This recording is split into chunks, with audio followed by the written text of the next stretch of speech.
Profesor Sulmaini, kami persilahkan. Terima kasih, Bu Moderator, Bu MC. Assalamualaikum warahmatullahi wabarakatuh. Selamat pagi, salam sejahtera buat kita semua. Sebelumnya izinkan saya mengucapkan terima kasih yang sebesar-besarnya kepada Ibu Dr. Lisa Rosdiana Nur yang telah bersedia berbagi ilmu dengan kami hari ini. Dan terima kasih pula saya sampaikan kepada Bapak Ibu dosen dan mahasiswa yang berkenan hadir mengikuti workshop kita pagi ini. Workshop kita pagi ini adalah workshop yang keempat di awal semester ini. Adapun workshop yang kita lakukan di bulan yang lalu adalah workshop yang berkaitan dengan penyusunan dokumen-dokumen penting bagi program yang baru berdiri. Alhamdulillah sudah sebagian sudah tuntas dan sebagian lagi sedang dalam tahap finalisasi. Kegiatan kita workshop hari ini kita selenggarakan untuk menyemarakkan dan menghidupkan akademik atmosfer di program studi baru kita, tapi juga kita berharap kegiatan ini menjadi kontribusi program studi ini kepada pengembangan keilmuan dosen-dosen di jurusan manajemen maupun di Fakultas Ekonomi dan Bisnis. Insya Allah ke depan di setiap awal semester kita akan menyelenggarakan program kegiatan-kegiatan sejenis, jadi kegiatan knowledge sharing. Makanya saya berharap teman-teman dosen terutama yang baru pulang pendidikan membantu kita menyemarakkan kegiatan ini, berbagi ilmu, terutama yang baru sekolah tentunya banyak ilmu-ilmu baru yang bisa dibagi dengan kami di sini. Saya ingat ketika saya baru menjadi dosen, kalau ada dosen baru selesai pulang S2, itu diharuskan presentasi. Ya, mudah-mudahan itu kita kembalikan lagi supaya kami yang sudah tua-tua ini juga bisa mendapatkan ilmu yang baru dan tetap terupdate ilmu pengetahuan yang kita miliki. Dan seperti yang dibilang sama Bu Okta tadi, hanya sepatah dua patah ya, singkat saja, saya tidak akan memperpanjang karena saya sendiri terus terang sudah lama menginginkan belajar metode eksperimen ini. Pernah kami satu tim pergi ke Jogja untuk mengikuti pelatihan workshop ini, pelatihan metode eksperimen, namun sayangnya waktu itu bukan dari manajemen yang memberi pelatihan, sehingga saya pikir akan lebih bagus lagi kalau yang dari ahli yang dari manajemen lah yang memberikan kita materi terkait dengan metode eksperimen ini. Sekali lagi saya ucapkan terima kasih kepada Ibu Dr. Lisa Rosdiana Nur. Ini kita dapat informasi namanya dari Ibu Siti Sofia, dan belakangan Bu Siti Sofia baru memberitahukan bahwa Ibu Dr. Lisa ini adalah menantu dari Prof. Yusuf Ahyar Sutaryono ya, betul kan? Iya, betul Ibu. Alhamdulillah. Terima kasih Bu ya sekali lagi. Oke, itu saya serahkan kembali kepada Ibu MC-nya. Silahkan Bu Okta. Terima kasih. Wassalamualaikum warahmatullahi wabarakatuh. Saya sampaikan kegiatan workshop ini dibuka dengan ucapan basmalah. Bismillahirrahmanirrahim. Terima kasih.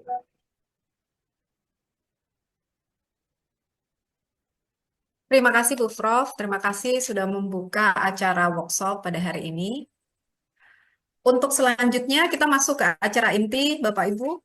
Namun sebelumnya izinkan saya untuk memperkenalkan narasumber kita pada hari ini, Ibu Dr. Lisa Rosdiana Nur, STMMT. Jadi beliau adalah dosen dari Institut Teknologi 10 November Surabaya.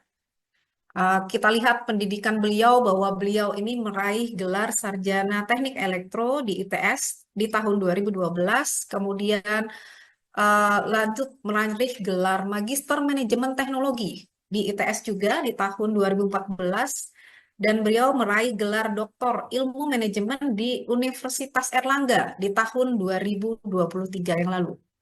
Jadi Bu Lisa telah mempublikasikan sederetan hasil riset beliau di bidang marketing manajemen yang berkaitan dengan advertising, service marketing, dan juga sustainability marketing. Jadi beliau ini telah menerapkan metode eksperimen dalam riset-riset beliau, termasuk salah satunya itu di penelitian disertasi beliau. Jadi baiklah Bapak dan Ibu sekalian, mari kita sambut narasumber kita pada pagi hari ini, Ibu Dr. Lisa Nur Rosdiana Nur. Selamat pagi Ibu, apa kabarnya pagi ini? Tadi Bu Okta, mohon izin Prof. Suhaimi, ya. Ya, perkenalkan Bapak dan Ibu, saya Lisa Rosdiana Nur, saya salah satu dosen pengajar di Departemen Manajemen Bisnis saat ini. Saya sangat beruntung telah diundang gitu, ya, untuk memberikan workshop terkait dengan metode eksperimen dan aplikasinya dalam penelitian. Nah, mungkin saya bisa langsung, ya, Bu Okta, mohon izin Oke, untuk monggo Bu, silahkan.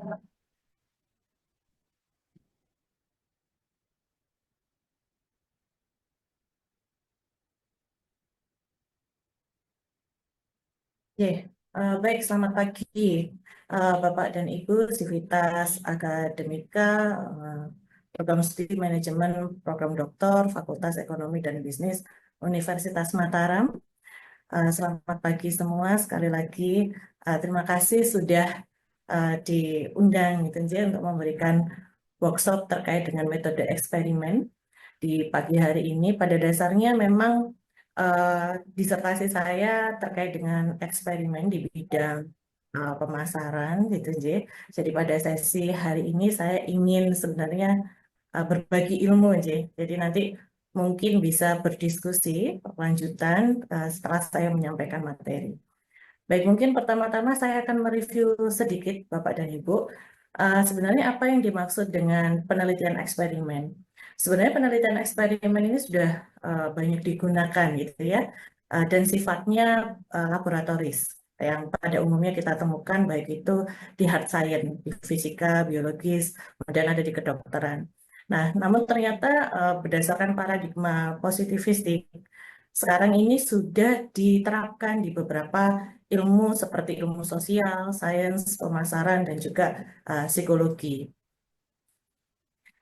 Kemudian kalau kita lihat lagi, sebenarnya di penelitian eksperimen ini dilakukan secara sengaja, Bapak dan Ibu.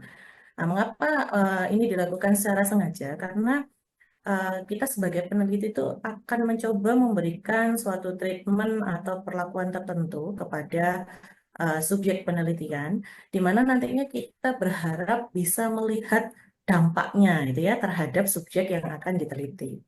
Nah, di penelitian eksperimen pada dasarnya ingin meneliti bagaimana sebab dan akibat yang bisa ditimbulkan em, setelah kita melakukan perbandingannya atau proses komparasi antara kelompok eksperimen atau yang kita beri perlakuan dengan kelompok kontrol atau kelompok yang tidak kita berikan perlakuan. Nah, kondisi subjek sebelum diberikan perlakuan dengan sesudah diberi perlakuan itu kita coba lihat, Bapak dan Ibu. Nah, di dalam eksperimen juga kita mengenal istilah manipulasi. Nah, manipulasi ini mengacu pada bagaimana tindakan mengubah atau mengontrol variabel independen, dan kita coba amati bagaimana dampaknya kepada variabel dependen. Nah, nantinya misalkan kita ingin memanipulasi, berarti kita melakukan di variabel independennya, yang kita ubah untuk melihat bagaimana pengaruhnya terhadap hasil eksperimen. Sementara untuk yang kita lihat nantinya sebagai dampak dari manipulasinya adalah di variabel dependent. Ini saya berikan mungkin salah satu contoh di eksperimen psikologis, misalkan peneliti itu ingin mengetahui bagaimana mendengarkan musik klasik itu bisa meningkatkan konsentrasi. Nah, kita coba memanipulasi di variabel independennya dengan mengubah jenis musik yang akan diputar. Misalkan kita bandingkan ketika diputar musik klasik dan kita putar dengan musik atau tanpa musik gitu, ya. Nah, variabel dependennya adalah kita melihat bagaimana tingkat konsentrasi peserta. Ini eksperimen yang dasar ya, ini yang bisa kita lakukan. Kemudian di teknik manipulasi dalam eksperimen ini ada beberapa tahapan ya. Ada manipulasi secara langsung. Nah, biasanya kita lihat di lab-lab biologis gitu ya.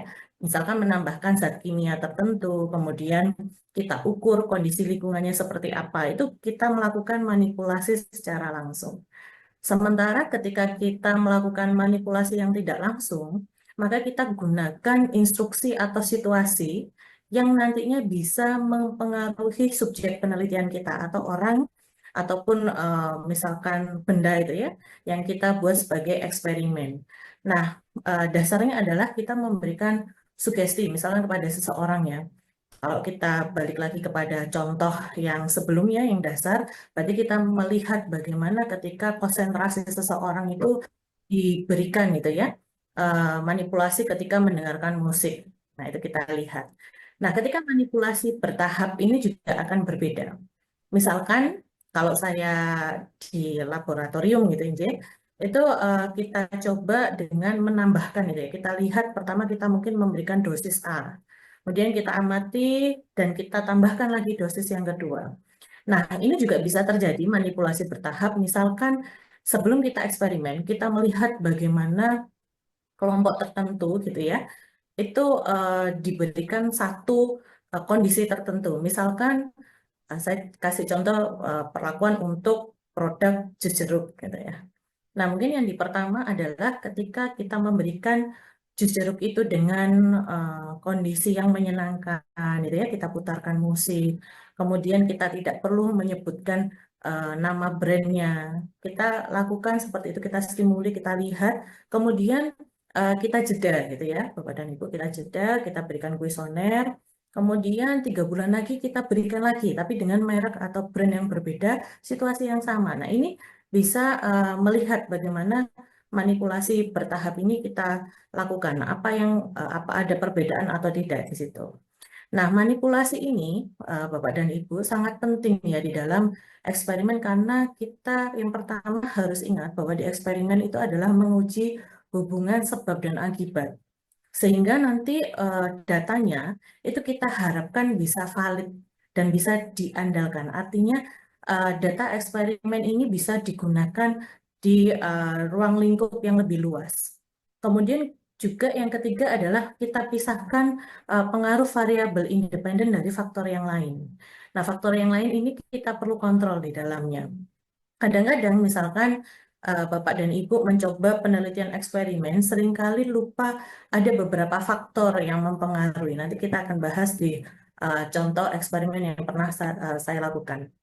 Kemudian kalau kita bahas kontrol dalam eksperimen, kita tahu ya bahwa kontrol itu adalah bagian dari percobaan yang kita gunakan untuk membandingkan gitu ya atau memastikan bahwa hasil dari eksperimen kita yang sedang kita uji itu disebabkan memang murni, tidak ada faktor tambahan lain. Nah, di dalam kontrol ini kita juga ada atau terbagi menjadi beberapa ya, ada kontrol positif. Ini misalkan kita gunakan untuk memastikan apakah metode atau alat yang kita gunakan di dalam eksperimen itu berfungsi secara benar atau tidak. Nah, ini misalkan contoh sederhananya kita tahu ya bahwa beberapa tahun belakang yang lalu ya, itu ada COVID-19. Nah, ini kita coba melihat sampel virusnya. Kita lihat bagaimana alat itu bisa bekerja secara maksimal atau tidak. Nah, kemudian di kontrol negatif, kita pastikan bahwa tidak ada efek yang terjadi tanpa adanya variabel yang diuji. Misalkan ya, di dalam eksperimen obat-obatan. Nah, misalkan di situ kita bagi, ada kelompok yang kita beri obat dan ada yang kelompok yang kita tidak berikan obat. Nah, kita bisa melihat bagaimana kontrol secara negatif ini bisa berpengaruh kepada kelompok eksperimen. Kemudian di pembahasan kontrol eksperimental, kita bisa melihat ya Bapak dan Ibu bahwa kondisi di mana semua variabel, selain variabel independen, kita perlu menjaga supaya konstan. Artinya kita mencegah adanya gangguan di dalam hasil penelitian. Contohnya misalkan ya, Kalau yang di slide mungkin saya memberikan contoh cahaya yang kita berikan di tanaman. Namun kalau kita misalkan melakukan eksperimen kepada orang, ketika lingkungan yang kita ciptakan itu berbeda antara kelompok satu dengan yang lain, itu bisa menimbulkan adanya bias, Bapak dan Ibu. Nah, itu perlu kita jaga supaya bias itu tidak terjadi. Nah, seringkali misalkan si individu ini atau di orang yang ada di dalam kelompok itu berangkat dengan mood yang tidak bagus, itu juga bisa berpengaruh terhadap hasil penelitian kita. Sehingga memang untuk menciptakan kontrol eksperimen ini sangat ini ya challenge ya Bapak dan Ibu. Kita perlu hati-hati kapan kita bisa memberikan eksperimen kepada seseorang karena kita tidak bisa misalkan eh, kita undang gitu ya, kemudian kita tiba-tiba langsung kita kasih eksperimen. Itu biasanya hasilnya kurang optimal, sehingga kita perlu adanya mungkin ice breaking gitu ya, Bapak dan Ibu, kita coba ngobrol dulu gitu ya, supaya terbangun suasana baru kita bisa berikan stimulus eksperimen kita kepada kelompok tertentu. Kemudian di kelompok kontrol ini kita juga ya eh, tidak bisa mendapatkan perlakuan khusus. Artinya misalnya ini contohnya ya, ada satu pasien, jadi ada satu kelompok eksperimen itu yang menerima obat dan mungkin yang kelompok lain itu menerima adanya variabel kontrol. Jadi ada obat tambahan di situ. Supaya apa? Supaya kita bisa melihat bagaimana respon ketika seseorang itu diberi tambahan obat-obatan dan mungkin obat yang dasar. Atau yang paling gampang Bapak dan Ibu ketika kita misalkan ingin memperkenalkan suatu produk gitu ya kepada konsumen kita. Nah, kita bisa mengenalkan dengan produk yang lama dulu gitu ya. Kita uji sebagai kelompok kontrolnya, kemudian kita bandingkan dengan kelompok yang baru. Itu juga bisa dilakukan dengan menambahkan atau mengenalkan produk yang baru tersebut kepada si kelompok eksperimen, sehingga kita bisa tahu bagaimana uh, calon gitu ya, calon konsumen yang kita ibaratkan sebagai kelompok eksperimen itu bisa melihat bagaimana produk baru ini bisa diterima atau tidak gitu ya. Mungkin rasanya gitu, atau mungkin kemasannya yang kurang dan sebagainya, kita bisa melakukan itu. Nah, eh, kontrol dalam eksperimen itu sangat penting ya Bapak dan Ibu. Karena apa? Karena di sana ada faktor validitas dan reliabilitas ya yang perlu kita pastikan gitu ya bahwa semuanya valid gitu ya sehingga kesimpulannya bisa benar-benar mencerminkan pengaruh dari variabel yang kita uji. Kemudian di dalam eksperimen kita juga mengenal ya ada randomisasi. Jadi proses di mana pembagian subjek atau kondisi penelitian secara acak untuk mengurangi bias dan meningkatkan validitas di dalam penelitian. Nah, tujuan dari randomisasi ini adalah kita yang pertama mengurangi bias ya. Artinya kita menghindari adanya subjektivitas peneliti atau pada saat kita berikan perlakuan. Ini juga penting. Kemudian kita juga bisa meningkatkan validitas internal ya Bapak dan Ibu karena validitas internal ini sangat penting. Jadi ketika eksperimen itu dilakukan, maka kita harus memastikan bahwa eh, eksperimen kita atau misalkan stimulus yang ingin kita sampaikan nanti itu benar-benar sesuai dengan harapan peneliti. Kadang-kadang yang sering terjadi adalah stimulus eksperimennya itu berdasarkan subjektivitas peneliti. Nah, ini bisa menyebabkan adanya bias yang relatif tinggi, sehingga kita harus mencobakan dulu stimulusnya kepada satu kelompok kecil, gitu ya, pilot test dulu. Apakah memang stimulus ini bisa diterima atau tidak, gitu ya, sebelum kita melakukan dengan kelompok yang lebih besar. Kemudian ketiga, di randomisasi kita juga bisa membantu generalisasi hasilnya. Jadi kita bisa menyimpulkan untuk populasi yang lebih besar atau dia bisa satu hasil eksperimennya bisa sebagai hasil itu ya, misalkan untuk strategi peningkatan produk dan sebagainya atau kebijakan dan sebagainya. Nah, itu bisa dilakukan. Nah, ini ada beberapa jenis pengacakan di dalam eksperimen ya yang perlu Bapak dan Ibu pahami bahwa di eksperimen juga ada yang namanya pengacakan peserta. Jadi kita membagi peserta ke dalam kelompok eksperimen dan kelompok kontrol tapi secara acak. Kita tidak perlu memilah, oh misalkan usia 20 sampai 30 di kelompok A, itu tidak perlu. Nah, biasanya ini dilakukan gitu ya untuk melihat kalau misalkan di obat-obatan ya kita uji efektivitas obat gitu ya. Untuk kita bagi secara acak dua kelompok, yang satu menerima dan yang satu lagi mungkin menerima placebo dari obat. Kemudian kalau kita melihat dari pengacakan sampel ini juga bisa dilakukan di dalam eksperimen. Jadi dari populasi yang sudah kita terapkan gitu ya, ketika kita mau melakukan riset, nah kita bisa mengambil sampel secara acak dengan peluang yang sama. Itu bisa kita lakukan di dalam eksperimen. Kemudian kita juga bisa melakukan pengacakan perlakuan. Jadi kita menghindari efek urutan atau kebiasaan. Seringkali begini Bapak dan Ibu, ketika kita memilih suatu kelompok, umumnya gitu ya, kita pilih yang gampang dicari. Gitu. Contoh mahasiswa, itu kan mahasiswa kita anggap sebagai bisa dalam ini ya untuk topik-topik tertentu bisa mewakili suatu kelompok. Nah ini memang bisa, tetapi kadang-kadang biasnya juga tinggi ketika kita tidak hati-hati dalam mengontrol kelompok kontrolnya. Kemudian yang keempat adalah pengacakan blok. Jadi kita bagi kelompok kecil sebelum melakukan pengacakan supaya kita bisa menyeimbangkan karakteristik yang sudah kita uh, lakukan gitu ya, atau kita pilih untuk sampel atau partisipan kita. Nah, pengacakan dalam eksperimen ini sekali lagi penting ya Bapak dan Ibu untuk mengurangi bias. Kemudian kita memastikan bahwa distribusi perlakuannya sama dan validitas hasil penelitiannya juga bisa kita pastikan. Nah, biasanya di eksperimen lapangan gitu ya, ini perbedaannya apa gitu. Kalau misalkan kita berpartisipasi di percobaan laboratorium, itu kita sudah sadar gitu bahwa saya adalah bagian dari eksperimen. Nah, ketika kita eksperimen lapangan, biasanya subjek itu atau partisipannya itu tidak menyadari bahwa mereka di dalam suatu pengambilan eksperimen. Nah, apakah ini berbeda? Pasti akan berbeda output hasilnya, tergantung penelitiannya Bapak dan Ibu ingin mengarahkan ke arah yang mana. Apakah sudah pasti dikontrol atau belum? Nah, ini harus dipastikan dulu di awal ya Bapak dan Ibu ketika Bapak dan Ibu ingin melakukan penelitian eksperimen.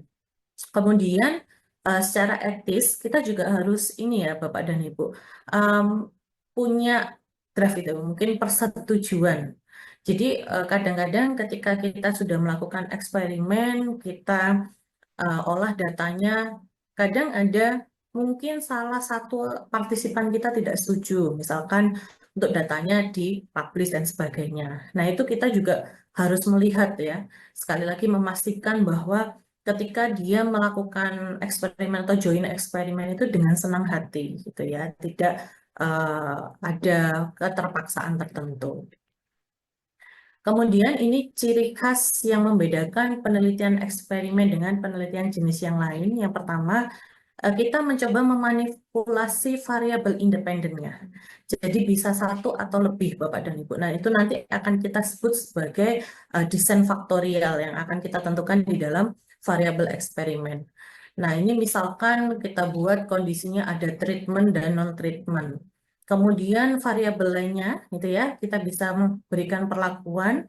Kemudian kita lihat bagaimana pengaruh manipulasi yang terjadi atau setelah kita berikan pemberian perlakuan, bagaimana variabel dependen itu. Artinya, apakah ada hal yang berbeda? Apakah ada dampak yang berbeda di variabel dependennya? Kemudian di penelitian eksperimen juga kita kenal adanya komparasi. Nah, kita perlu ya menyamakan antara kelompok yang kita kenai perlakuan eksperimen dengan kelompok yang tidak kita kenai perlakuan eksperimen. Nah, ketika kita membandingkan kelompok eksperimen, kita harus pastikan Bapak dan Ibu bahwa itu bisa di compare gitu ya, atau bisa dibandingkan. Tidak ada perbedaan baik itu dari segi stimulus, dari segi karakteristik partisipan kita yang akan join itu perlu kita pastikan. Kemudian kalau misalkan kita menggunakan variabel tunggal gitu ya, kita hanya menggunakan satu variabel untuk dieksperimen. Jadi independennya itu hanya satu, Bapak dan Ibu. Kita buat dia kondisinya berbeda, kemudian kita amati dampaknya terhadap variabel dependennya. Itu bisa kita lakukan. Hanya satu saja bisa gitu ya. Maka di awal itu kita harus lihat di situ kita mau membangun beberapa faktorial untuk melihat eksperimen tersebut. Kemudian di perlakuan pada eksperimen ini ada beberapa hal yang sangat penting yaitu adalah identifikasi hubungan sebab dan akibat. Jadi ketika Bapak dan Ibu sudah membuat eksperimen, kita melakukan treatment, kita harus lihat apakah memang sudah ada perubahan yang terjadi di variabel dependennya. Kalau misalkan tidak ada hal yang terjadi, itu ya biasa-biasa saja, berarti ada yang salah dengan entah itu stimulus yang kita sudah buat ya Bapak dan Ibu, atau di karakteristik partisipan kita, atau kalau di kuantitatif survei kita sebut sebagai responden kita. Nah itu kita perlu melihat karena kita harus lihat apakah sebab akibat ini akan valid itu loh, atau tidak untuk validitas dan reliabilitasnya. Ini perlu dilihat. Tapi di dalam eksperimen ini sebenarnya jauh lebih unggul kalau menurut saya Bapak dan Ibu ya, sepengalaman saya lebih unggul dibandingkan dengan metode survei atau kuantitatif survei. Mengapa demikian? Karena pada penelitian eksperimen kita bisa melakukan satu stimulus yang kita inginkan untuk melihat respon dari partisipan kita. Yang sementara di survei kita tidak bisa lakukan karena pasti Bapak dan Ibu sudah memahami bahwa di survei kita tergantung mau exploratory research atau confirmatory research gitu. Sedangkan di eksperimen kita bisa membuat beberapa stimulus yang kita berikan kepada partisipan kita sehingga partisipan kita bisa kita amati. Oh, ternyata gitu ya, faktor yang menyebabkan adalah faktor gender yang mempengaruhi ketika seseorang melakukan pembelian. Oh, ternyata dari habitnya itu ya di rumah dalam mengkonsumsi. Jadi keluarga ketika tertentu kan pasti ada pola konsumsi yang terus-menerus dan tidak sama antara keluarga satu dan yang lain. Nah, itu bisa kita lihat Bapak dan Ibu. Sementara di survei itu sangat sulit untuk kita identifikasi. Eksperimen kita cukup leluasa untuk melakukan itu. Kemudian kita juga harus mengontrol variabel luar atau pengganggunya. Dan di eksperimen kadang-kadang variabel luarnya ini tanpa sengaja itu sering mengganggu eksperimen. Kadang kita tidak sadar itu ya Bapak Ibu. Kita sudah list apa saja kira-kira yang mempengaruhi gitu kan. Kita sudah list, tapi ternyata ketika kita sudah di lapangan baru ambil data, sudah selesai eksperimennya baru ingat gitu ya. Oh iya, ketika kita sudah olah, kita lakukan analisis, ternyata ada variabel ini loh yang belum kita masukkan. Misalkan habit seseorang gitu atau culture yang melekat gitu ya pada diri seseorang. Ternyata ada beberapa hal seperti itu. Sehingga variabel pengganggu ini seringkali membuat adanya bias statistik ketika kita running data. Akhirnya apa, Bapak dan Ibu? Akhirnya bias ini yang menyebabkan hasil penelitian kita tidak sama dengan penelitian terdahulu atau misalkan artikel yang kita rujuk. Nah, ini seringkali yang terjadi di penelitian eksperimen. Sehingga kita perlu mengecek lagi validitas internal kita dan juga validitas eksternal. Itu perlu kita cek sangat-sangat detail gitu ya Bapak dan Ibu, bagaimana perubahan-perubahan atau faktor-faktor lain itu perlu kita tingkatkan. Kemudian kita juga harus bisa membuat satu metode eksperimen kita itu tadi atau penelitian eksperimen kita itu bisa digeneralisasi untuk beberapa hal gitu ya. Nanti saya akan bahas di riset saya, kebetulan riset saya terkait dengan iklan layanan masyarakat, diabetes mellitus gitu ya. Nah, ini saya coba terapkan ke generasi saat ini ya, generasi uh, Z. Nah, kita lihat di situ, nanti saya akan coba bahas.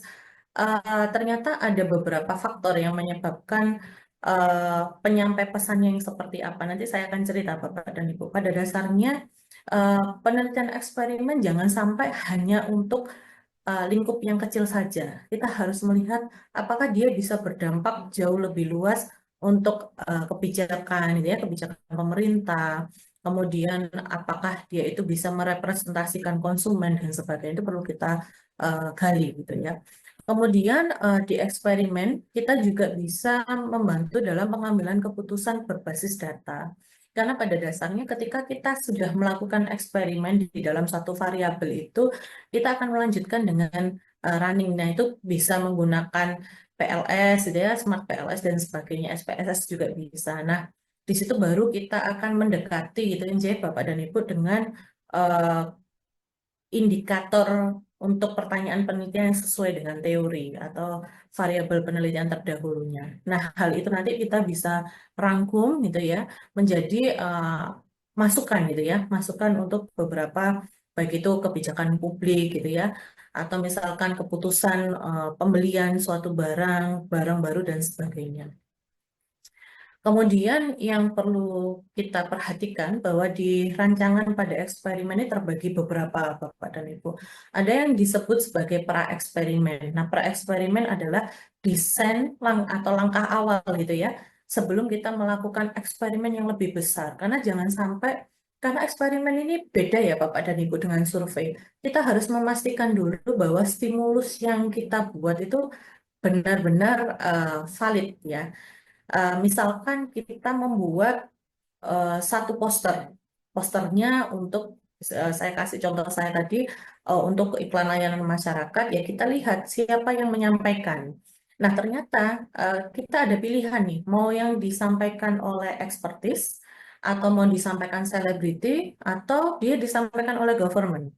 Nah kita ulas itu Bapak dan Ibu, mana yang dari ketiga ini yang paling optimal yang bisa mempengaruhi seseorang untuk merubah gaya hidupnya sehingga dia mau untuk apa ya avoid to ini ya penyakit diabetes mellitus misalnya seperti itu.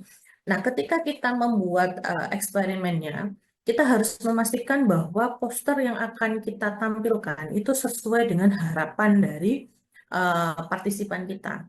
Jadi kita misalkan kalau government pasti ya Kementerian Kesehatan. Tetapi untuk selebriti dan juga uh, expertise itu kan semua orang punya preferensi yang berbeda-beda, Bapak dan Ibu.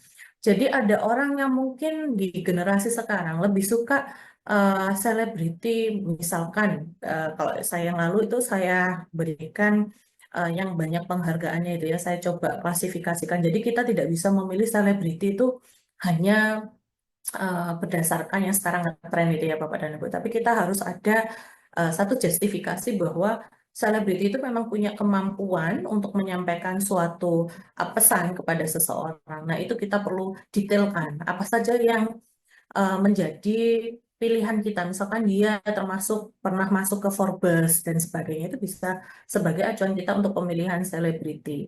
Nah, ketika kita lakukan ini, kita mencoba untuk mengontrol gitu ya. Kalau kita balik ke ciri-ciri pra-eksperimen adalah kita membuat supaya variabel pengganggunya itu tidak rentan terhadap bias nih Bapak dan Ibu.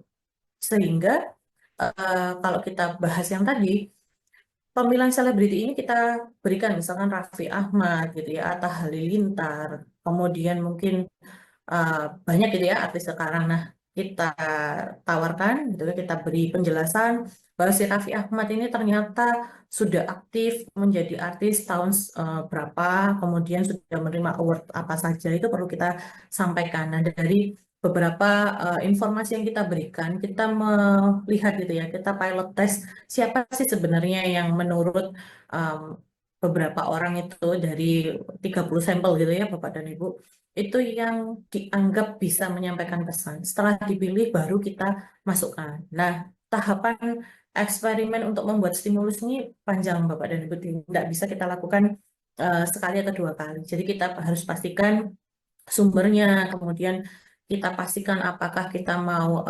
informasional atau kita sampaikan secara emosional pesan teksnya. Itu perlu kita lihat satu persatu sehingga di pra eksperimen ini cukup clear gitu ya stimulus yang akan kita sampaikan. Kemudian kita juga di survei Bapak dan Ibu juga pasti perso ya, pasti tahu bahwa kita juga harus memastikan indikator pertanyaan penelitian itu sudah valid dan reliable itu ya, atau sesuai dengan antara peneliti dan juga responden kita itu sesuai untuk pertanyaan penelitiannya. Nah, kemudian setelah itu sudah fix baru kita ke eksperimen yang lebih kompleks atau lebih besar dengan populasi yang sudah kita tetapkan. Nah, kalau Bapak dan Ibu bertanya, setelah kita melakukan pilot test tadi, ada yang namanya eksperimen awal yang mungkin jumlah per kelompoknya itu tidak kelompok besar. Karena di Hare et al, mungkin Bapak dan Ibu sudah pernah baca-baca terkait dengan eksperimen, memang di satu kelompok itu diharapkan sekitar 20 partisipan, gitu ya, minimal 20 partisipan. Nah, amannya biasanya kita buat 30 partisipan untuk mewakili satu kelompok eksperimen itu, atau satu kelompok sampel eksperimen. Kemudian di pra-eksperimen ini juga ada jenis desainnya. Ada yang disebut one shot case study. Jadi kita libatkan satu kelompok untuk diberikan treatment, kemudian kita ukur hasilnya. Jadi misalkan sebuah perusahaan itu menerapkan strategi pemasaran baru, dan kita perlu untuk mengukur bagaimana sih dampaknya terhadap penjualan tanpa membandingkan kondisi sebelumnya atau sebelum treatment. Ini bisa kita gunakan Bapak dan Ibu.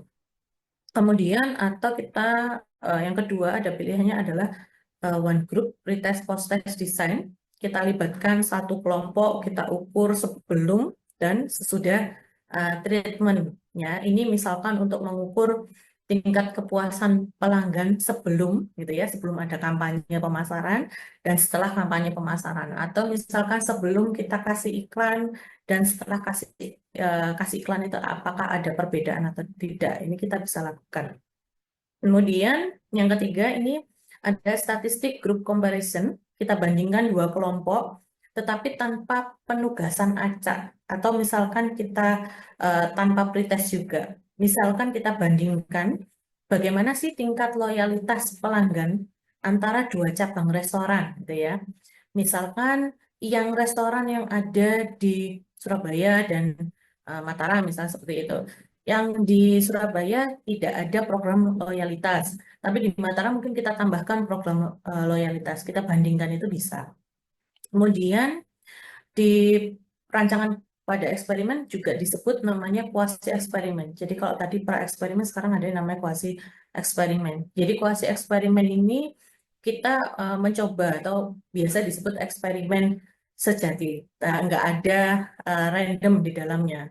Jadi kelompok eksperimen dan kelompok kontrolnya itu tidak ditentukan secara acak, sehingga variabel yang pengganggu tadi tidak tidak begitu besar itu ya mempengaruhi hasil penelitian. Nah, di sini kita coba lihat ciri-cirinya Bapak dan Ibu. Yang pertama adalah kelompok eksperimen dan kontrol, tetapi tanpa random, ya, randomisasi. Kemudian yang kedua ini kuasi eksperimen juga lebih baik dari pra eksperimen, tetapi masih di bawahnya eksperimen yang real ya Bapak dan Ibu, yang kita biasa lakukan di hard science. Kemudian lebih fleksibel dan biasanya bisa digunakan di dunia nyata gitu ya. Dan terakhir adalah validitas eksternalnya lebih baik dibanding yang lain. Kemudian ada lagi yang kita sebut sebagai true experiment. Nah, di true experiment ini ada beberapa jenis. Yang pertama ada post-test only control group design, yaitu kelompok eksperimen yang kita berikan treatment, sementara kelompok kontrolnya kita tidak berikan apa-apa gitu ya. Jadi kemudian kita ukur setelah treatment itu seperti apa hasilnya. Atau kita bisa menggunakan pretest, post-test, control group design. Kita ukur variabel dependennya sebelum dan sesudah treatment untuk dua kelompok. Ya, satu kelompok eksperimen, yang satu kelompok kontrol. Atau kita bisa melakukan yang namanya factorial design. Ini jenis-jenisnya ya Bapak dan Ibu. Nah, ini kita uji lebih dari satu variabel independen di dalam satu eksperimen dan kita lihat interaksi antar variabel. Kebetulan yang nomor 3 ini saya lakukan Bapak dan Ibu di riset saya disertasi maupun riset penelitian. Nanti saya akan coba tunjukkan. Kemudian ada yang terakhir adalah Solomon for Group Design ya. Ini kombinasi antara pretest, post-test, dan post-test only. Kemudian di eksperimen kita perlu paham bahwa ada rancangan faktor atau factorial design. Nah, factorial design ini untuk melihat Bapak dan Ibu ketika melakukan eksperimen mau menggunakan berapa faktor di dalam eksperimennya. Apakah dia itu faktor 2 kali 2, mungkin sering dengar ya Bapak dan Ibu 2 kali 2 atau 3 kali 2 dan sebagainya. Nah, di sini kita juga akan melihat bagaimana main efeknya dan interaksi yang terjadi di dalam setiap variabel yang kita pilih tadi. Nah, memang di penelitian eksperimen itu seringkali interaksi terjadi, Bapak dan Ibu, dan bisa diukur dengan beberapa alat analisis. Entah itu diuji menggunakan PLS gitu ya, ataupun SPSS, atau highest macroprocess. Itu bisa kita lihat untuk mengukur interaksinya dan juga main efeknya, bergantung kita membentuk variabelnya seperti apa. Kemudian yang ketiga, penggunaan kelompok eksperimen yang berbeda, kita uji ya pada kelompok eksperimennya yang berbeda. Nah, ini contohnya, misalkan faktor 2 kali 2 atau two faktor eksperimen.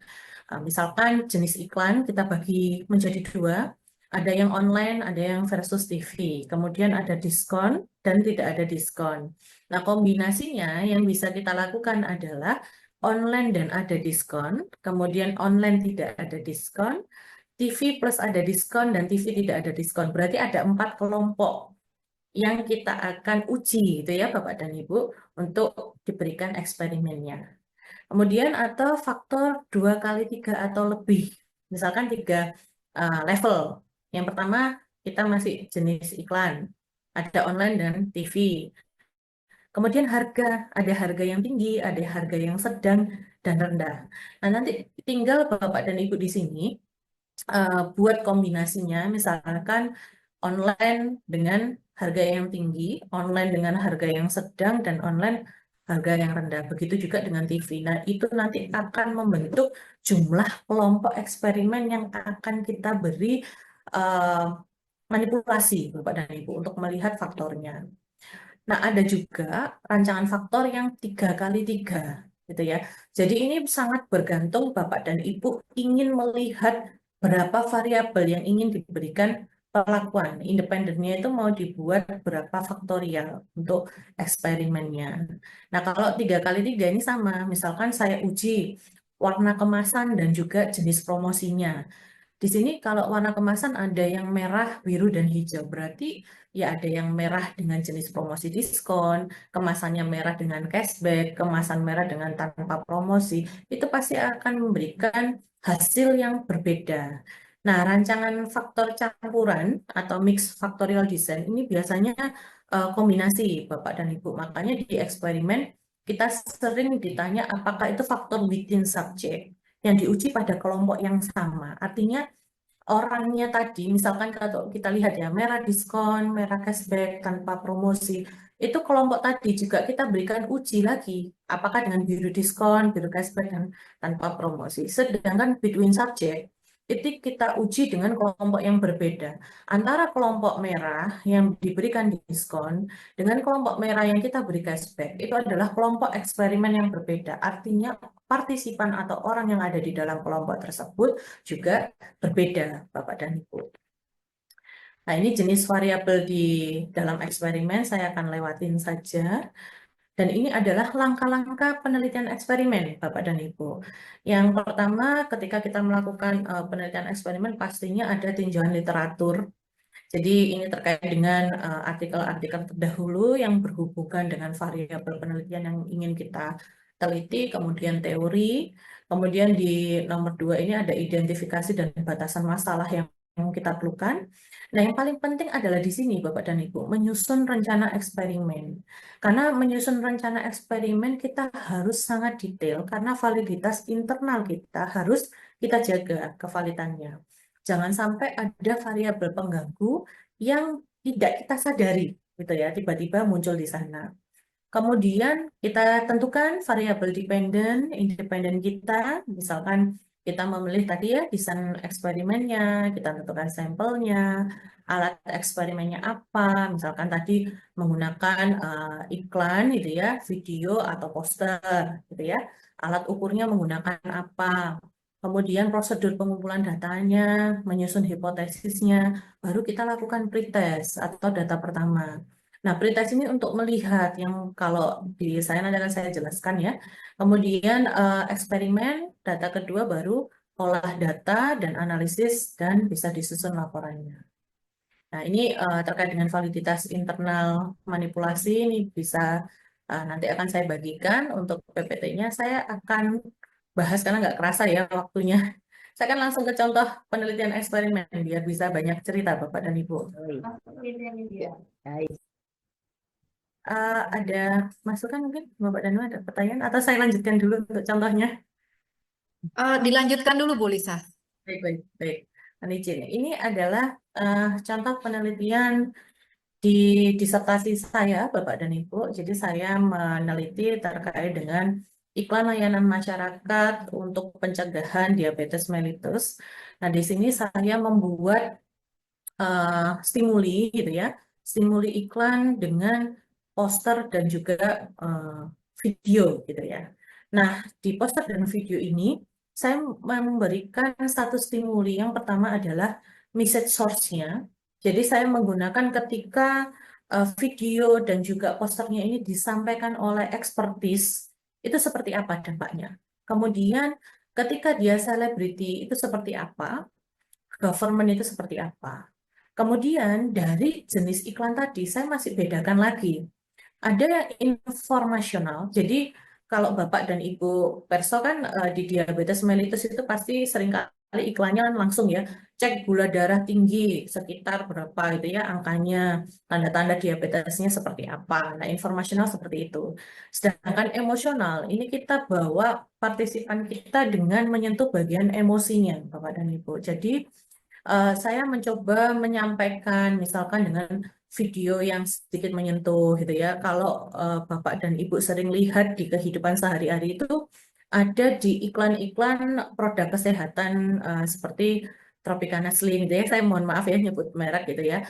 Itu juga sering kali ya iklannya itu keluarga untuk menjaga supaya gula darah tidak naik dan sebagainya disampaikan itu ya oleh selebriti dan sebagainya. Ini saya mirip seperti itu untuk melakukan stimuli videonya. Kemudian untuk presentation modality ini adalah terkait dengan iklan yang saya tampilkan bahwa rich modality itu kan ini ya Bapak dan Ibu kita sampaikan dengan suara gitu ya, kemudian gambar yang bergerak dan sebagainya. Sedangkan lean modality biasanya adalah image ya atau poster yang akan kita berikan. Nah, ini adalah variabel independen yang akan saya lakukan untuk penelitian eksperimen. Saya lihat bagaimana pengaruhnya terhadap credibility pesan yang disampaikan dan juga kepercayaan yang timbul. Nah, ini saya uji dulu, Bapak dan Ibu. Saya uji, kemudian saya ingin menguji uh, yang tadi, dependennya itu ya bagian 2. Jadi ada bagian pertama yang kita uji menggunakan alat analisis, kemudian kita uji, mohon maaf, kita uji yang kedua. Kita melihat bagaimana message credibility itu berpengaruh terhadap intensi seseorang untuk avoid ya, untuk menghindari penyakit diabetes mellitus dan juga kepercayaan terhadap intention seseorang untuk menghindari. Nah, partisipan saya tentunya sudah saya plot di awal bahwa saya tidak akan memberikan stimuli ini kepada diabetes atau pasien diabetes atau orang yang menderita diabetes tipe 1. Karena kalau kita memberikan diabetes kepada yang tipe 1 itu kan sudah tidak mungkin dia menghindar gitu ya. Jadi ini lebih ke arah diabetes tipe 2 yang bisa kita cegah gitu ya. Kemudian dari yang tadi itu Bapak dan Ibu ya, kita mencoba melihat desainnya gitu ya, desain faktorialnya. Nah, di penelitian kuantitatif itu kan ada yang disebut kuasi eksperimen ya. Nah, peneliti tidak memanipulasi dengan penuh variabel bebasnya, hanya mencari kondisi yang sesuai dengan desain faktorial. Ini ada di Hare et al. Nanti monggo dipersani Bapak dan Ibu. Nah, saya akan fokus ke variabelnya saya tadi. Di variabel independen saya, ini ada 3 variabel yang ingin saya uji. Di sini ada celebrity, expert person, government, informational, emotional, dan risk modality dan modality. Untuk membuat desain faktorialnya, Bapak dan Ibu bisa dengan mudah gitu ya, memberikan satu tabel seperti ini, kemudian dicentang. Jadi yang pertama gitu ya, saya punya beberapa nih, beberapa kelompok ya. Ada 1, 2, 3, 4, 5, 6, 7, 8, 9, 10, 11, 12. Ada 12 stimuli yang harus saya lakukan atau 12 treatment, 12 kelompok. Ya, ini cukup banyak ya Bapak dan Ibu karena memang level disertasi berbeda dengan kita melakukan penelitian untuk ya mungkin menggugurkan kewajiban kalau Bapak Ibu dosen itu ya. Sebenarnya kalau kita ingin publikasi di internasional itu memang diperlukan sampel yang besar, Bapak dan Ibu. Nah, cuman yang challenge lagi ketika kita melakukan publikasi internasional, tidak semua jurnal itu menerima artikel yang membahas eksperimen. Dan ketika pembahasan eksperimen itu biasanya dia cukup kompleks, Bapak dan Ibu, karena harus bisa melibatkan tidak hanya orang Indonesia saja, atau misalkan dia itu bisa merepresentasikan yang ada di luar negeri. Itu agak sedikit challenge ya kalau Bapak dan Ibu memilih penelitian eksperimen dan akan dipublikasikan internasional. Ini pengalaman saya, Bapak dan Ibu. Nah, saya kembali ke sini. Di penelitian yang saya lakukan, ini menggunakan desain between subject. Jadi kita kelompokkan partisipan itu ke beberapa sampel, ini ada 12. Dan kebetulan saya pakai 50 partisipan, ini lumayan banyak, ada 600 orang yang harus saya hadirkan gitu ya, untuk bisa saya berikan stimuli secara bersamaan. Nah, di studi eksperimen saya, ini tentunya yang pertama adalah expert person, ini Siddhartawan Sugondo. Nah, ini saya juga melakukan satu pilot untuk pemilihan yang namanya message source-nya. Artinya saya kumpulkan gitu ya, beberapa informasi, saya sebarkan kepada uh, bukan partisipan utama ya Bapak dan Ibu, tapi partisipan atau kelompok lain. Saya ingin menguji kira-kira untuk generasi Z itu lebih condong ke arah mana sih? Contohnya misalkan untuk selebriti, mereka lebih suka siapa? Dion Wiyoko kah? Atau Raffi Ahmad? Atau mungkin Nagita gitu ya. Nah, ternyata mereka lebih memilih Dion Wiyoko dengan penjelasan yang relatif sama. Jadi kita harus memberikan informasi yang sama itu ya Bapak dan Ibu. Jangan sampai cenderung mengarahkan kepada satu orang saja. Itu juga berbahaya itu ya, bisa menyebabkan bias yang relatif tinggi. Kemudian saya bagi yang kedua adalah advertising appeal-nya. Ini emosional dan informasional. Kalau informasional tuh gampang Bapak dan Ibu. Kita bisa lihat informasi terkait dengan kalau di sini diabetes mellitus itu di Kemenkes cirinya seperti apa, lonjakan gula darah itu seperti apa. Yang susah adalah di emosionalnya. Kita harus memastikan bahwa iklan yang kita tampilkan itu benar-benar menyentuh secara emosi. Kalau misalkan dulu di eksperimen ini kita aplikasikan untuk kalau zaman COVID itu kan ada ya pencegahan COVID itu mungkin emosionalnya bisa kita ceritakan dengan mudah karena kita tahu bersama bahwa di COVID itu banyak yang berpulang ya Bapak dan Ibu. Nah itu bisa kita sentuh di bagian itunya. Tapi kalau penyakit seperti jantung gitu ya, kemudian kanker paru akibat rokok, diabetes mellitus itu emosionalnya sangat-sangat sulit untuk kita lakukan gitu. Itu challenge-nya di sini. Kemudian di presentation modality, tadi saya sudah sampaikan, di sini saya menggunakan video dan juga foto. Dan alat analisis yang saya gunakan adalah untuk yang pertama tadi independen ke dependennya saya pakai MANOVA, kemudian dari dependen yang ke intensinya saya menggunakan Smart PLS untuk pengujiannya. Nah, setelah saya uji, di sini saya pertama akan melakukan cek manipulasi ini kepada beberapa partisipan untuk melihat stimuli expert person dan selebritinya. Nah, setelah itu ketemu namanya, itu saya pasang gitu ya. Di sini saya pakai beberapa nama untuk expert personnya. Ini dokter, ya, dokter yang khusus memang menangani diabetes mellitus. Sedangkan yang di sini adalah selebritinya. Nah, ketika ini sudah lebih dari 80% itu bisa kita pilih Bapak dan Ibu sebagai stimulus kita. Kemudian yang di sini adalah iklan yang tadi eh, informasional dan emosional. Dan di sini saya sertakan itu ya untuk pertanyaannya. Misalkan dari stimulus yang saya tampilkan, saya tanya, apakah iklan yang saya sampaikan itu ya itu sudah berdasarkan kenyataan? Memang gula darah itu tinggi di angka misalkan lebih dari 200. Nah, itu kita tanyakan dan ketika semuanya setuju berarti iklan yang saya tampilkan itu sudah informasional. Berbeda dengan yang jenis emosionalnya, ceritanya menarik gitu ya. Saya jadi waspada atau tidak. Nah, pertanyaan-pertanyaan penelitiannya ini juga nggak boleh asal kita buat Bapak dan Ibu. Jadi pertanyaan stimuli ini kita harus melihat artikel yang membahas eh, advertising informasional itu bisa dinilai berdasarkan indikator apa. Jadi kita nggak boleh asal menaruh untuk menanyakan gitu ya, apakah pretest dari eksperimen itu benar atau tidak. Nggak boleh asal. Kemudian setelah itu kita lakukan pilot study, jadi saya kumpulkan itu ya beberapa penelitian dengan sampel yang kecil gitu ya Bapak dan Ibu untuk melihat validitas dan reliabilitas di instrumen penelitian saya. Nah, pilot study-nya cukup 50 ya, jadi enggak satu kelompok 5, kalau tadi kan 12 kali 50 ya Bapak dan Ibu. Kalau untuk pilot study cukup 50 orang, ini untuk mengukur di stimuli iklannya dan juga kita bandingkan dengan pertanyaan penelitian yang sudah kita susun. Nah, ketika itu sudah valid dan reliable, kita bisa melakukan survei yang lebih besar atau di main datanya ya, Bapak dan Ibu, itu bisa kita lakukan gitu. Kemudian di sini profil deskriptif partisipan itu juga perlu kita detailkan. Nah, yang challenge sebenarnya di sini Bapak dan Ibu kriteria partisipan. Seringkali sebelum mengisi survei itu Bapak dan Ibu kan sering masukkan itu ya pendapatan, usia berapa, asal daerah dan sebagainya.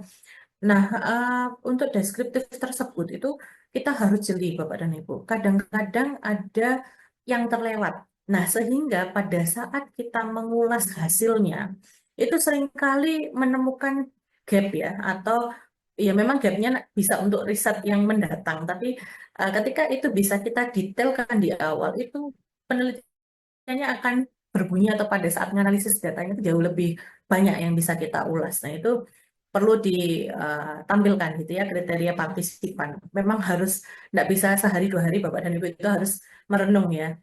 Baik. Kemudian dari deskripsi jawaban partisipan ini juga kita coba lihat gitu ya. Untuk setiap variabel independennya itu min-nya berapa, standar deviasinya berapa. Kemudian keterangan di sini ini terkait dengan pertanyaan penelitian atau indikator pertanyaannya. Kita coba susun gitu ya Bapak dan Ibu jawabannya. Nah, setelah itu kita lakukan pengujian hipotesisnya. Ya, kita kalau di sini saya pakai uji Levin ya. Nah, ternyata ketika saya uji, karena data saya itu terlalu besar Bapak dan Ibu, itu homogenitasnya variannya terlanggar. Nah, akhirnya saya olah datanya lagi MANOVA itu menggunakan homogeneity of variant univariate ANOVA ya, atau ANOVA. Dengan memperkecil signifikannya. Yang pertama mungkin 5%, gitu ya, F-nya 5%, saya turunkan menjadi 1%. Nah, setelah itu terjadi, ternyata hasilnya masih belum berubah. Nah, apakah itu jadi masalah? Ketika saya baca lagi, ada di bukunya Ellen et al. Ini tahun 2014. Ternyata ketika saya baca, itu untuk eksperimen, eh, dia ketika sampel yang lebih dari 30 itu bersifat robust, gitu ya. Sehingga kita bisa mengasumsikan bahwa varian kovariannya telah robust. Itu berdasarkan eh, buku yang sudah publish ya. Dan untuk uji multivariat di dalam eksperimen itu tidak semuanya bisa kita gunakan Bapak dan Ibu. Misalkan kan kalau Bapak Ibu lihat ada Hotelling trace gitu ya, Wiley trace, Wilks lambda dan Euler's roots ini tidak semua ada beberapa fungsi.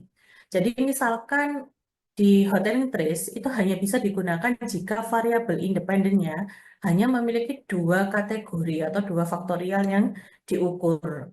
Jadi karena saya tadi lebih dari dua, maka saya tidak bisa menggunakan yang nomor pertama. Kemudian yang pilih trace itu tidak cocok digunakan ketika sampel penelitiannya berjumlah besar. Nah, sementara sampel penelitian saya ada 600 orang, sehingga untuk nilai ini tidak bisa saya gunakan, Bapak dan Ibu.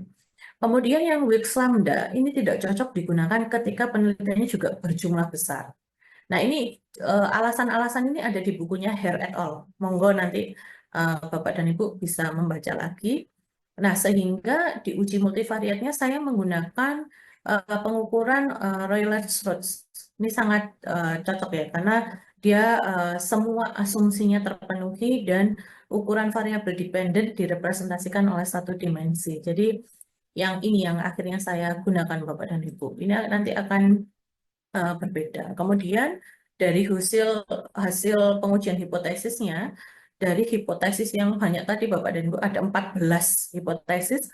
Ketika saya melakukan uji MANOVA, ternyata hanya beberapa yang diterima gitu ya, nggak sampai separuh. Nah, ada pertanyaan waktu itu, apakah hal ini nggak apa-apa?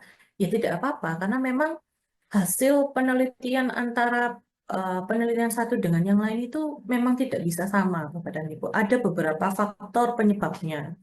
Nah, kalau yang di penelitian saya, faktor penyebabnya adalah saya tidak melihat bagaimana habit dari Gen Z yang sekarang itu terhadap konsumsi produk-produk yang manis, gitu ya.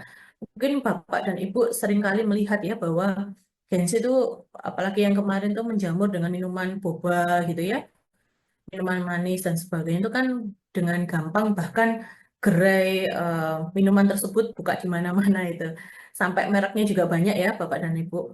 Nah, itu ternyata saya tidak melihat bagaimana habitnya di rumah. Apakah di rumah itu dia tidak minum gitu ya, hanya di luar saja, atau ketika nongkrong sama temennya, atau pada saat dia keluar bersama keluarga mengkonsumsi, itu tidak saya tanyakan. Nah, itu bisa jadi variabel yang tidak saya tanyakan tadi itu mempengaruhi hipotesis yang saya bangun itu ditolak. Sebenarnya seperti itu. Kemudian di pengujian hipotesis yang menggunakan Smart PLS, saya sudah mencoba mencari gitu ya dengan SAM PLS. Ternyata dari nilai interaksi pun gitu ya, karena di eksperimen ada interaksi, interaksinya juga ditolak Bapak dan Ibu gitu ya. Jadi ada interaksi, tapi dia signifikansinya besar gitu ya. Kalau Bapak Ibu lihat di sini signifikansinya lumayan besar. Nah, ya enggak apa-apa gitu ya. Tapi kita bisa melihat dari interaksi ini yang cukup menarik adalah yang pertama kalau kita lihat di variabel dependence saya di message uh, source-nya itu ya, kita lihat bahwa ternyata message credibility atau pesan yang kredibel itu ketika kita melakukan stimuli, orang yang jenis expert person gitu ya, atau dokter yang menginformasikan iklannya dengan informasi angka yang jelas dan pasti gitu ya, dengan menggunakan poster, itu nilainya ternyata tinggi. Dan itu sebenarnya yang paling diminati. Kemudian ketika kita melihat trust-nya, atau rasa percayanya seseorang gitu ya, ternyata berbeda stimulus yang bisa digunakan.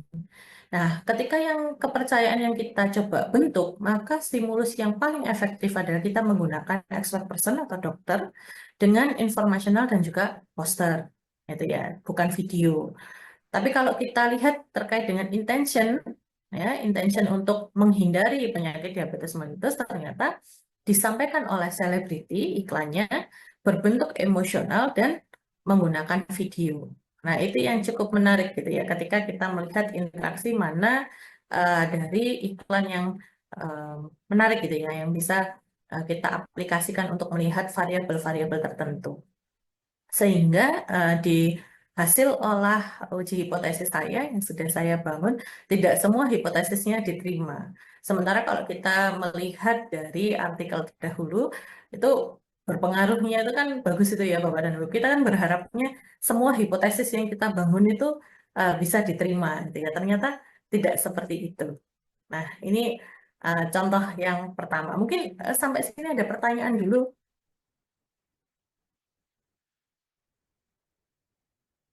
Silakan mungkin saya buka, J, Bu Okta, saya buka pertanyaan.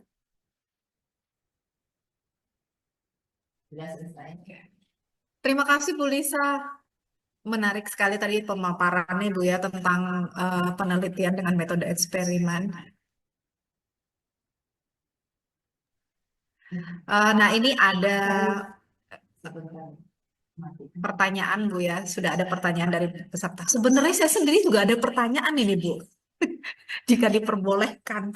Karena tadi menarik tentang penelitian eksperimen terutama pada keperilakuan Bu ya.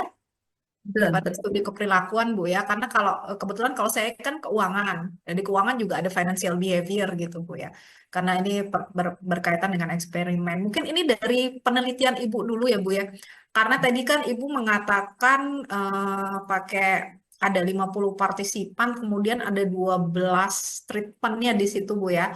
Nah itu Bu, kalau yang 50 itu apakah orang yang sama atau yang berbeda Bu ya? Karena sampai jadi 600 tadi Bu ya? Ya, itu kebetulan orang yang berbeda kalau di penelitian saya. Karena saya tadi, kita kalau kembali lagi di slide saya yang awal, bahwa kita perlu memikirkan kita mau di kelompok yang sama, gitu, dengan orang yang sama, atau kita membuat satu kelompoknya dengan orang yang berbeda.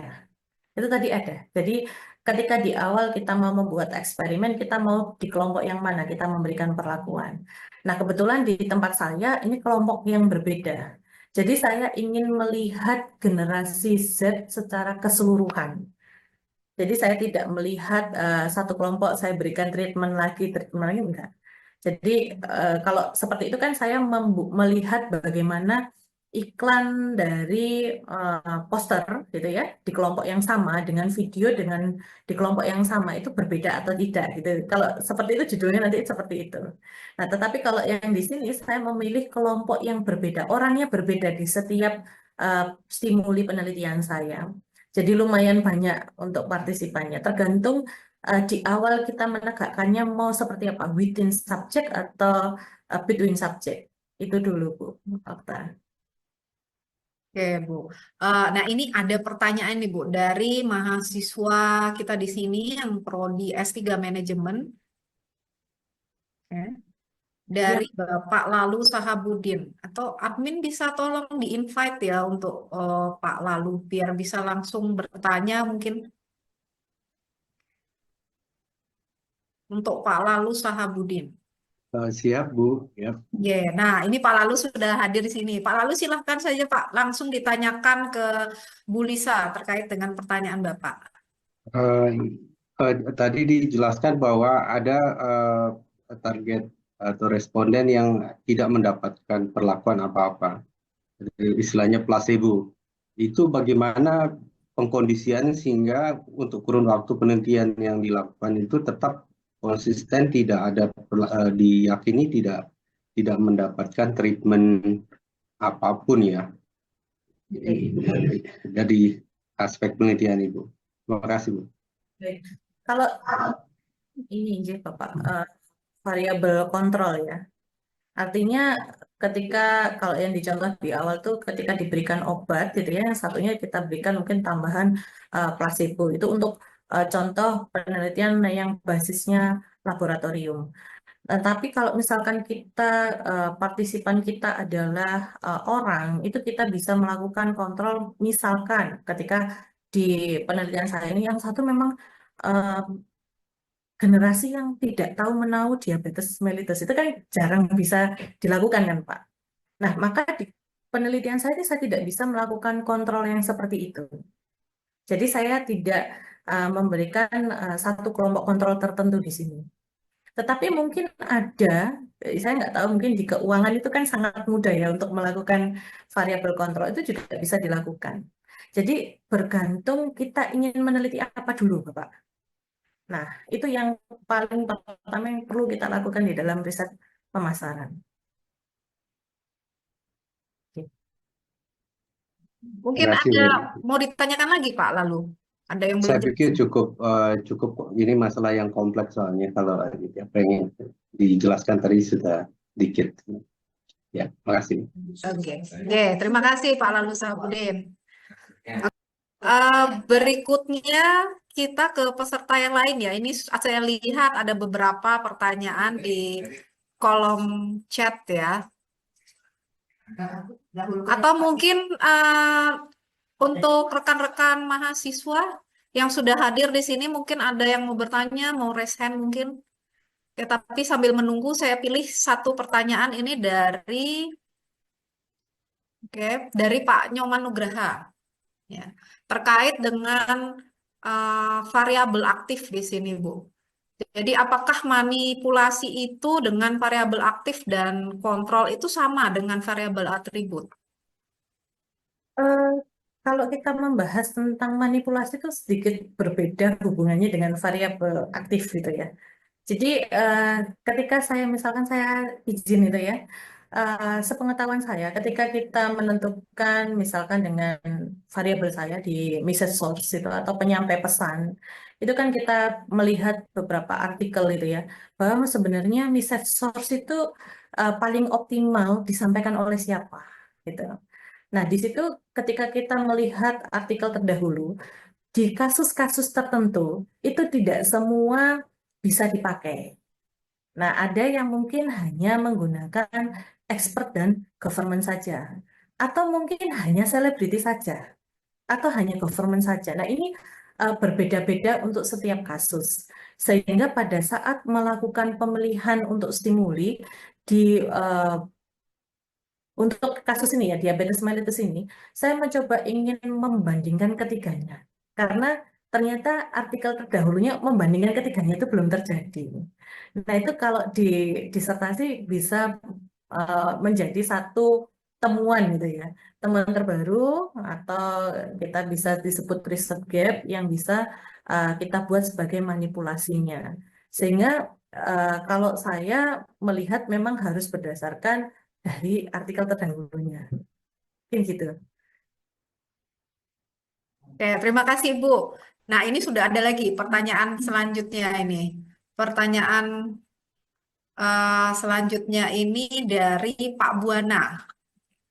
Jadi terkait dengan langkah-langkah eksperimen ini, Bu ya, apakah langkah-langkah yang dilakukan untuk memastikan bahwa eksperimen yang kita rancang itu telah mengontrol variabel-variabel itu dengan baik? Baik. Di langkah-langkah eksperimen yang paling penting, saya izin harus balik ke awal nih, Bu. Ya, PPT. Bu, silakan. Sebentar, mohon izin.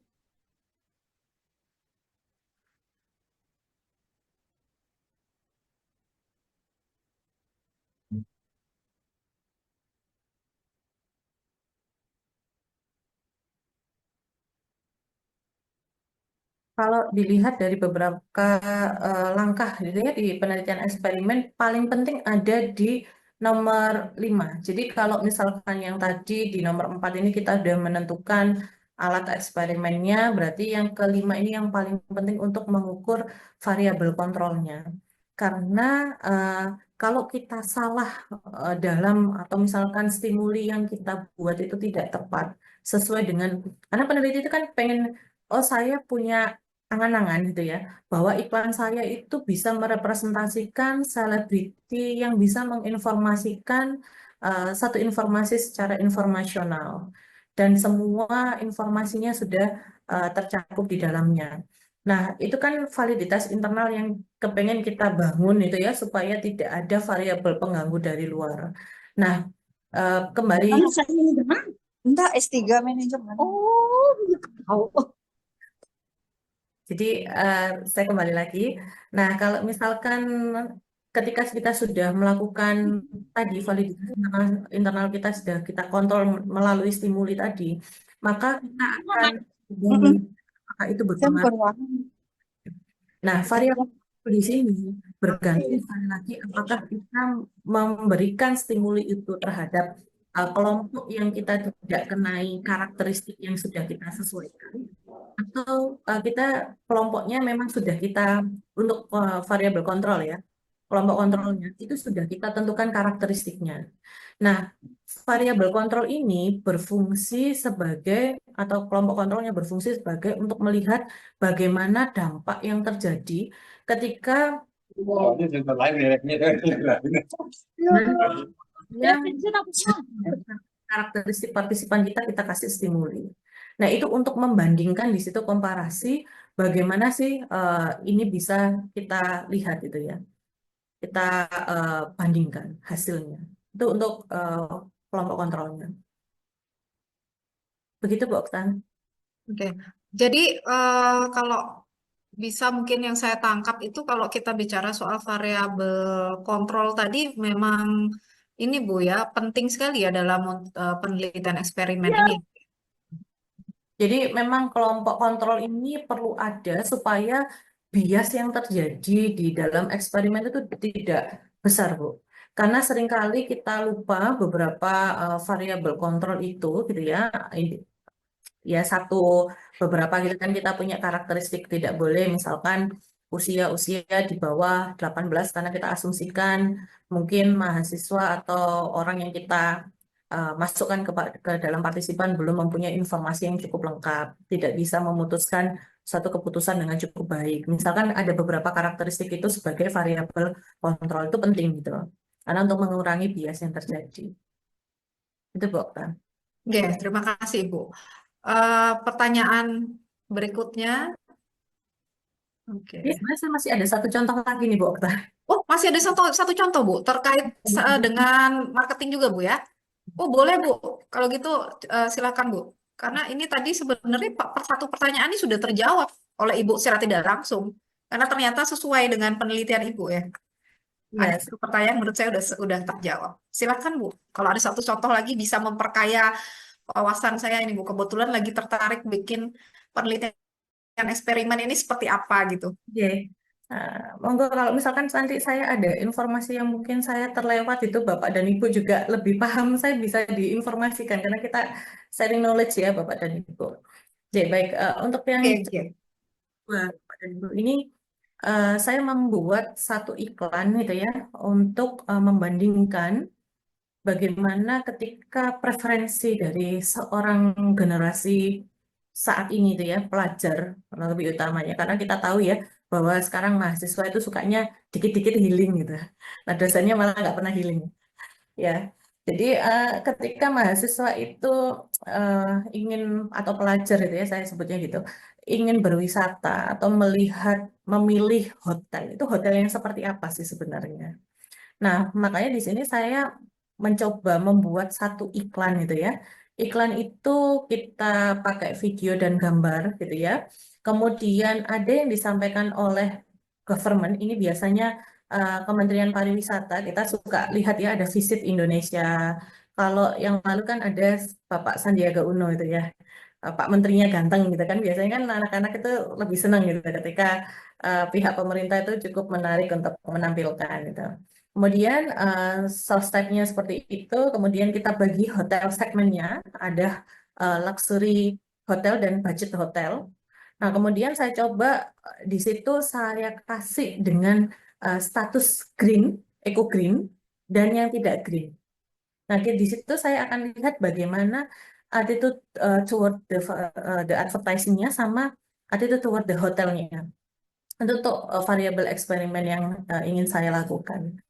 Nah, kalau kita lihat yang sebelumnya, ternyata karena ini hipotesisnya berbeda ya Bapak dan Ibu ya. Kalau di yang sebelumnya saya tidak ada yang ke ANOVA gitu ya. Nah, ini saya coba melihat ketika stimulinya yang di sini MANOVA dan untuk yang ke sini ke purchase intention saya menggunakan ANOVA gitu ya. Kemudian baru saya olah menggunakan PLSN. Pada dasarnya seperti itu. Nah, ini agak sedikit berbeda karena tadi variabel independennya, setiap variabelnya saya menggunakan hanya 2 faktorial. Saya bedakan gitu ya. Ini menggunakan desain kuasi eksperimen ya. Kemudian penelitiannya saya desain between subject karena saya pengen lebih banyak kelompok pelajar yang ingin saya gali untuk tahu gitu ya bagaimana responnya. Kemudian di sini saya bedakan gitu. Nah, yang pertama hotel segmennya. Jadi budget hotel bintang 2.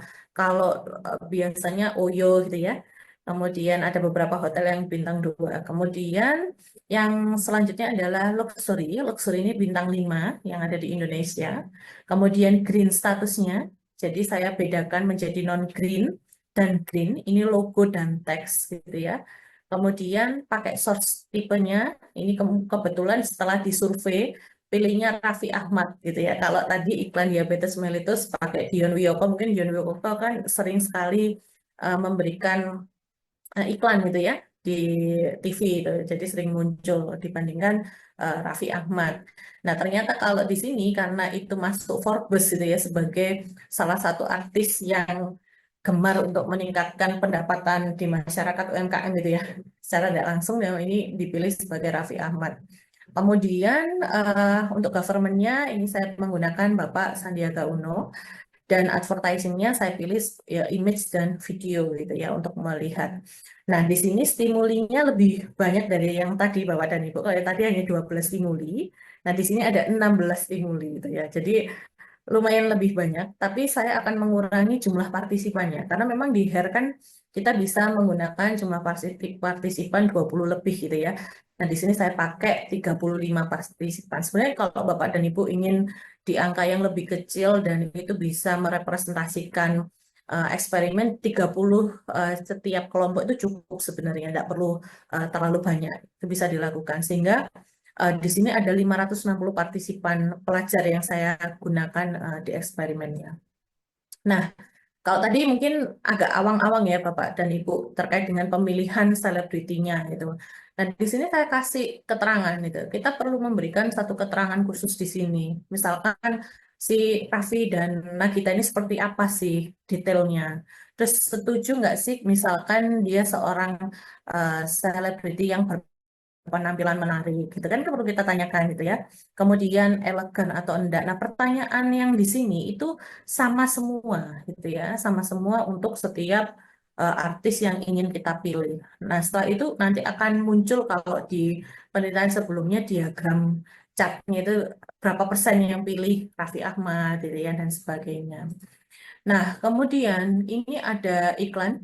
Saya tidak menampilkan yang video karena khawatirnya filenya korup ya nggak bisa saya buka. Ini yang gambar. Jadi gambar ini ada yang non green dan green. Yang non green ini tidak ada logo sama sekali yang mendukung eco ya atau isu-isu green. Sehingga saya di sini misalkan untuk Golden Rose ini adalah hotel budget di Indonesia. Sementara yang satunya Golden Rose juga, tapi kita kemas gitu ya. Jadi kalau di eksperimen ini, kita nama hotelnya boleh sama Bapak dan Ibu, boleh sama. Tetapi yang kita tampilkan di sini adalah tampilan hotel yang budget dan tampilan hotel yang luxury.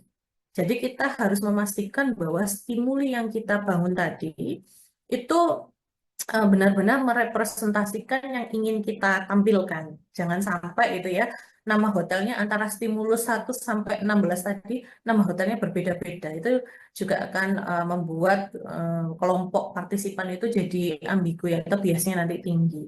Nah, termasuk dengan kategori kamar yang ingin kita tampilkan di iklannya, itu juga gambarnya harus sama setiap stimuli yang kita inginkan. Nah, kalau misalkan yang green, ini saya tambahkan di sini ada teks dan logonya, ada green dan ISO di sini. Nah, kemudian saya ingin melihat gitu ya, bagaimana treatment eksperimen ini disampaikan gitu ya. Ini terkait dengan luxury budget, government celebrity gitu ya, non green dan green dan gambar dan juga videonya. Videonya tidak cukup panjang Bapak dan Ibu, cuma 20 detik gitu ya. Karena kita kalau misalkan menampilkan iklan yang terlalu panjang itu juga membuat bias gitu ya. Karena kita sendiri ketika melihat iklan yang ada di entah itu YouTube ya, YouTube itu kan sering itu selalu kita skip. Jadi kita upayakan memberikan iklan itu tidak terlalu lama. Nah, ini yang tadi saya sampaikan bahwa ketika kita sudah fix stimulinya, kita coba ke sampel kecil untuk melihat apakah pertanyaan yang kita akan berikan itu sudah valid dan reliable. Yang saya sampaikan bahwa kita menyusun indikator pertanyaan itu berdasarkan artikel terdahulu. Nah, ini kita coba melihat. Nah, ketika indikator pertanyaannya sudah valid dan reliable, maka kita bisa langsung ke contoh yang lebih besar, Bapak dan Ibu. Nah, dari hasil prakuesionernya tadi, selain iklannya yang kita tampilkan gitu ya, apakah dia setuju bahwa setiap stimuli, misal stimuli pertama itu ya, itu sudah memperlihatkan bahwa itu tipe selebriti, image, budget, dan non-greennya itu memang betul-betul merepresentasikan iklan itu atau tidak. Nah, ini kita bisa lihat tingkat setujunya adalah di atas 80% untuk nilai amannya gitu ya. Semakin sebenarnya semakin mendekati 90% semakin baik, tapi 80% itu sudah bisa dikatakan bisa kita sebagai acuan kita gitu ya, bahwa stimuli yang kita sampaikan itu benar-benar merepresentasikan antara kita dan partisipan kita itu tidak ada gap gitu ya, atau sudah sama dengan kita. Nah, di sini profilnya adalah mahasiswa sarjana S1 gitu ya, yang dianggap sudah bisa berpergian secara mandiri gitu ya. Kadang-kadang mahasiswa itu kan sering kali pergi gitu ya, berkelompok ataupun dia berpergian secara sendiri. Nah, kita melihat di situ secara pendapatan, usia, pola pikir, kita coba amati bagaimana sih mahasiswa itu memilih ketika dia ingin berwisata secara singkat atau mungkin panjang yang menghabiskan bersama keluarga, itu coba kita gali mana yang banyak dipilih gitu ya. Nah, ternyata setelah kita lakukan uji analisis MANOVA bahwa uh, advertising dengan tipe video dengan hotel yang luxury dan green itu cenderung lebih menarik gitu ya. Baik, untuk yang merah ini untuk hipotesis saya yang ke arah advertisingnya Bapak dan Ibu. Jadi advertising itu misalkan video yang disampaikan oleh selebriti dengan hotel segmen luxury dan green itu ternyata lebih berpengaruh kepada iklan dibandingkan dengan yang lain. Sedangkan yang ke hotelnya adalah government dan disampaikan dengan tipe yang sama. Itu ternyata lebih ada pengaruhnya kepada hotelnya. Nah, kemudian kalau kita lihat di sini gitu ya, dari hasil ujinya tadi, hipotesis yang saya bangun tadi ternyata juga sama gitu ya, banyak yang ditolak. Nah, ini memang kemungkinan ada variabel lain yang tidak saya masukkan. Balik lagi ya, kadang memang kita sudah menyusun beberapa penelitian gitu ya, apakah habit gitu ya, habit sudah kita masukkan di pertanyaan penelitian. Ternyata untuk beberapa jenis penelitian lain, walaupun sama-sama iklannya ya Bapak dan Ibu, yang satu mungkin iklan layanan masyarakat, yang satu mempromosikan hotel yang seperti apa, itu ternyata habit berpengaruh berbeda. Nah, di penelitian yang kedua ini sepertinya dia bukan habit yang mempengaruhi, tapi culture. Jadi, culture yang ada di keluarga atau pola konsumsi yang ada di keluarga itu juga bisa mempengaruhi seseorang itu memilih hotel gitu ya Bapak dan Ibu. Nah, kemudian ketika ke purchase intention-nya itu juga sama. Ketika dia dihadirkan oleh pemerintah itu lebih cenderung disukai gitu ya oleh mahasiswa atau pelajar dibandingkan dengan yang disampaikan oleh selebriti. Makanya kalau Bapak dan Ibu lihat, mungkin ini penelitian yang akan datang, monggo itu kan ya, yang mungkin tertarik. Visit Indonesia dengan logonya yang seperti itu sebenarnya bisa kita gali lebih lanjut. Apakah memang uh, brand yang seperti itu yang mendorong seseorang untuk mau berpergian gitu ya? Ataukah memang jangan-jangan ada isu-isu yang lain gitu ya? Karena di sini kan ternyata iklan yang disampaikan dengan logo green itu malah cenderung menarik perhatian generasi saat ini atau pelajar saat ini. Sehingga kalau kita lihat berarti ada pergeseran gitu ya, Bapak dan Ibu, dari generasi sebelumnya, mungkin yang suka dengan pilihan-pilihan tertentu. Kadang kan kalau pebisnis gitu ya, berkunjung ke hotel dia tidak perlu luxury hotel karena dia dengan masa eh, singkat gitu ya, bermalam yang singkat dia cukup dengan hotel yang budget.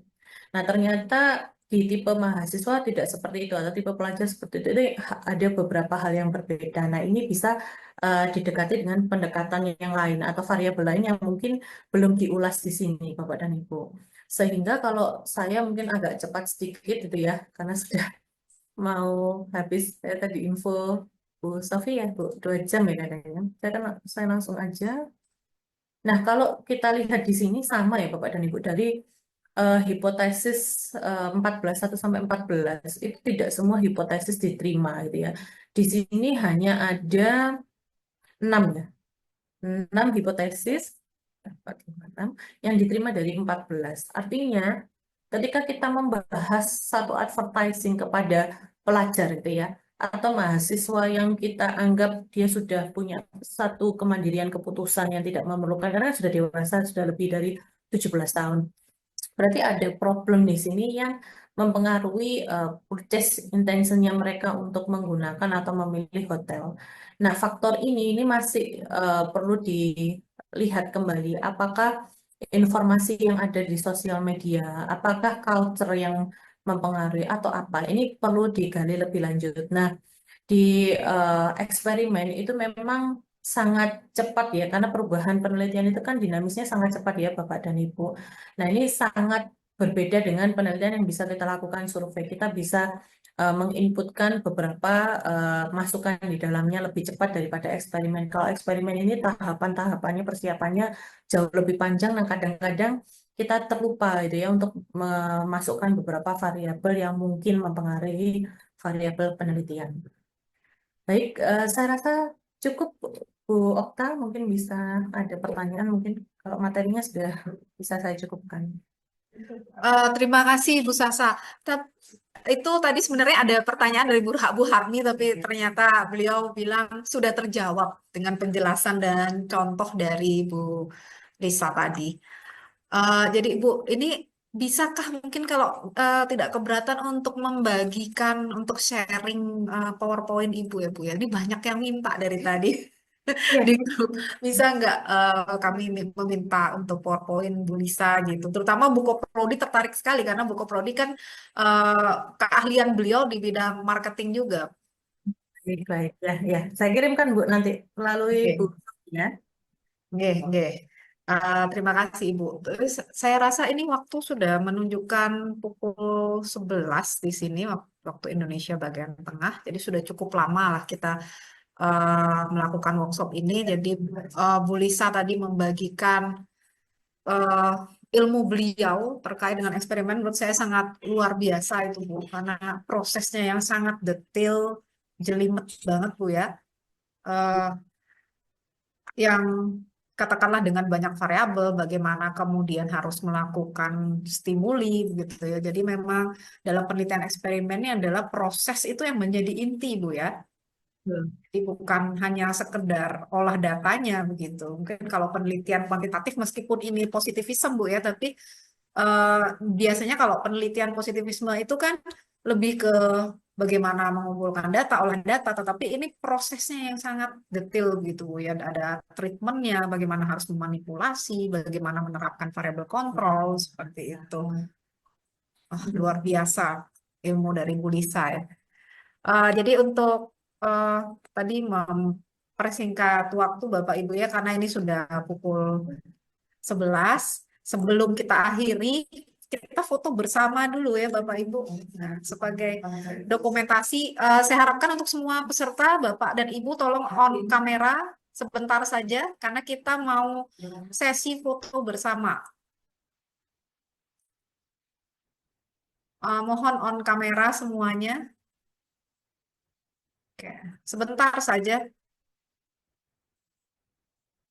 Oke, untuk admin sudah siap Pak ya? Oke, eh, Pak Pak admin silakan untuk slide pertama Senyumnya yang paling manis ya, Bapak Ibu. Oke, slide berikutnya ya.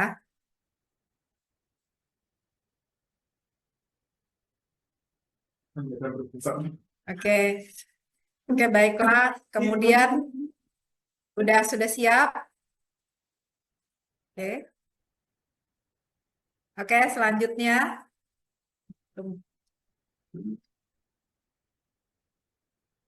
Oke, Bapak Ibu, silahkan yang belum on kamera. Ini mungkin masih banyak yang kameranya bermasalah seperti ini.